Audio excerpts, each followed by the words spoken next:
2012 में हम लोग का काउंसिल के ऊपर बहुत प्रेशर आया पंचायती राज अप्लाई करने के लिए।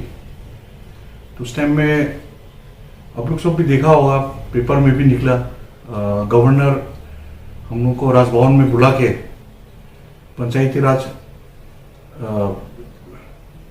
दिमाग में अप्लाई करो, उसको एडॉप्ट करो काउंसिल से, ऐसा बोला। और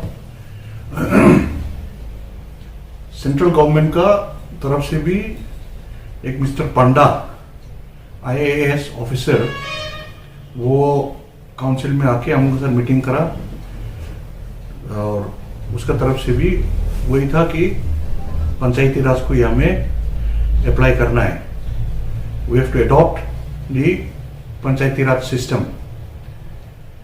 तो इसलिए, और उसका ऊपर जो DHD और government of India and government of Assam का जो MOS है, उसमें भी एक पॉइंट है to have a decentralisation of power and some sort of a village council बनाने के लिए। तो इसीलिए वो सब का प्रेशर होके, since governor is the head of the 6th schedule, हम लोगों ने on the lines of village council जो within the purview of 6th schedule है, उसको हम लोगों ने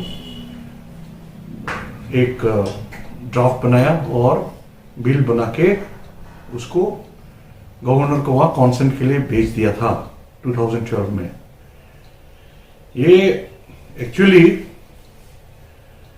सिंस 1956-57 रूरल डेवलपमेंट बोल के डिपार्टमेंट है काउंसिल में, तो वो that is on the lines of village council. और उसको और स्ट्रेंथन करने के लिए, कॉन्स्टिट्यूशनल स्टेटस देने के लिए, हमको गांव बुरा लोग को और पावर देने के लिए, और डिसेंट्रलाइजेशन ऑफ पावर और ग्रास रूट में जो एडमिनिस्ट्रेशन डेवलपमेंट में उन लोग का पार्टिसिपेशन करके, और कॉन्स्टिट्यूशनल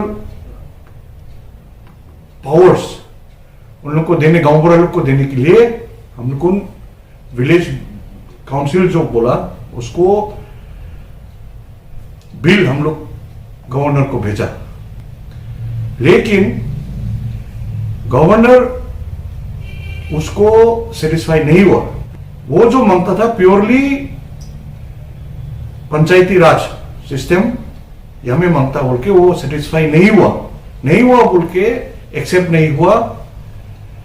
और इसलिए 7 साल तक वो रह गया, और उसी को ही 7 साल तक रह गया ऐसा भी नहीं है, वो रिजेक्ट हो गया, वो रह गया। जो अभी का काउंसिल 2019 में जो देवलाल गोरलोसा बोला, जो उसको रिकॉल करके उसको खत्म कर दिया बोलने वाला, वो वाला बिल जो एक्सेप्ट नहीं हुआ उसी को रिकॉल करा बोला। लेकिन गवर्नर को वहां में इतना दिन रहने से उसको इट्स ऑलरेडी डेड, वो रिजेक्ट नहीं हुआ, वो रिजेक्ट हो गया बोल के उसको माना जाता है। तो इसलिए हम आगे में बोला रहा, जो दैट्स ऑलरेडी समथिंग डेड, उसको लेके हमें फिर से उसको रिकॉल करके मारा, ऐसा बोल के वो लोग प्रचार कर रहे हैं। अभी हम लोग जो विलेज काउंसिल का बिल जो हम लोग पास किया, वो तो जैसा हम आगे बोला, गांव बड़ा लोग को एम्पावर करने के लिए, ग्रासरूट एम्पावर करने के लिए with in the ambit of 6th schedule उसको हम लोग बना के भेजा। तो ये इतना अच्छा वाला जो प्रपोजल है, उसको खराब मिलके अकॉर्डिंग टू सैमुअल जॉनसन, वो और रानू रिजाइन किया बोला। उसमें बात है, नंबर 1 तो कहीं भी वो लोग ये गवर्नमेंट रिजाइन करा बोल के हम लोग आज तक नहीं देखा। नंबर 2, अगर रिजाइन भी करा होने से आफ्टर 3 years वो लोग रिजाइन करा 2015 में along with some other colleagues, वो लोग हमको गिराने के लिए वो लोग काम किया है। तो हमारा बात है कि वो लोग जो बोला, वो लोग का एक आत्मा जागरण हुआ और चलो फॉर गुड और फॉर बैड वो लोग रिजाइन किया। बोला अचानक 3 साल बाद उन लोगों को 3 साल लगा उन लोगों को आत्मा जागने के लिए। तो 3 साल 2012 में हुआ, वो लोगों 2015 में जाके वो लोगों रिजाइन दिया। तो वो लोग को आत्मा जागने में 3 साल लगा और यहां रिजाइन देके वहां में जो जिस कॉन्सेंट से सीएम का जिस कॉन्सेंट से सब एमएससी को सरपंच बना दिया, उसी में जाके सपोर्ट किया। अभी एमएससी को सरपंच बना दिया, जो अभी आप लोग मालूम है। तो एमएससी को सरपंच बोलो, जो भी बोलो, बात तो एक ही है ही बोलता। कैसा एक होगा? अभी किसी का जॉब हम छोटो बड़ा है नहीं बोलता, फिर भी अभी एसपी को कांस्टेबल बोलने से होगा नहीं क्या? एसपी क्यों कांस्टेबल का काम करेगा? कांस्टेबल अपना काम करेगा, एसपी साहब अपना एसपी का काम करेगा। अभी डीसी को बड़ो बाबू बोलने से होगा नहीं क्या? डीसी अपना काम करेगा, बड़ो बाबू अपना काम करेगा। तो ये लॉजिक तो बिल्कुल नहीं हुआ कि एमएससी का और सरपंच एक ही है। जो एमएससी भी होगा क्या, अंदर में तो एक ही है। ऐसा बोलने से तो ये बात को हम बिल्कुल सहमत नहीं है।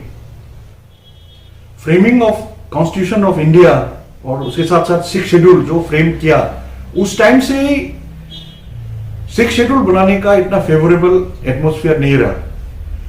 वो तो the greatness of people like the great Gopinath Bordoloi, वो लोग को माया से, वो लोग ट्राइबल के ऊपर जो माया किया उसको लिए आज 6 शेड्यूल भी बना है।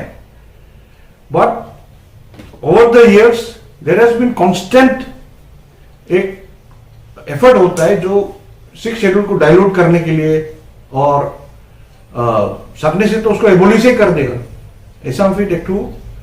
देयर आर सम एफर्ट्स जो 6 शेड्यूल को खत्म करने के लिए है।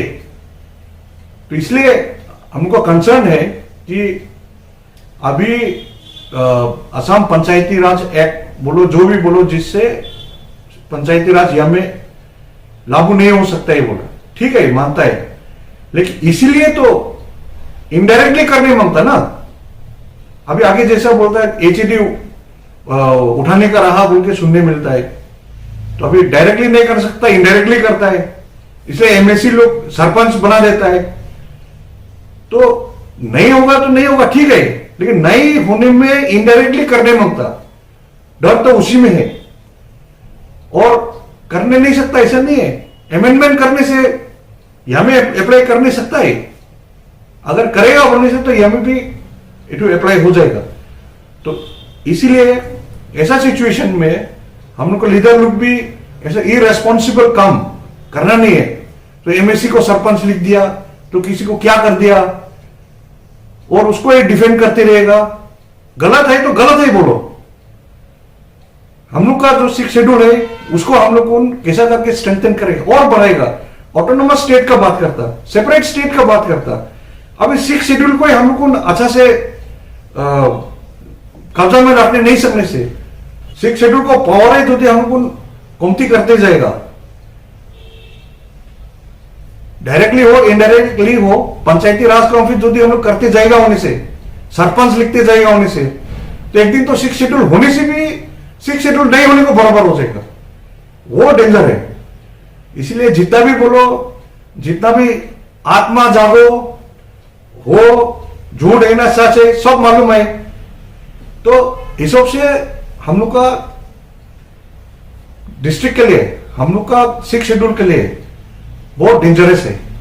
इसलिए हमारा अपील है, अभी जो जो इस असेंबली इलेक्शन में जो लोग निकला है लीडर लोगों, वो लोगों इस सेंसिटिव इशू को लेके हम लोग का 6 शेड्यूल को खतरा में नहीं डालने से अच्छा है दे शुड बी रिस्पॉन्सिबल और इस इशू को रेस्पॉन्सिबली एड्रेस करना है। थैंक यू एंड जुटाई।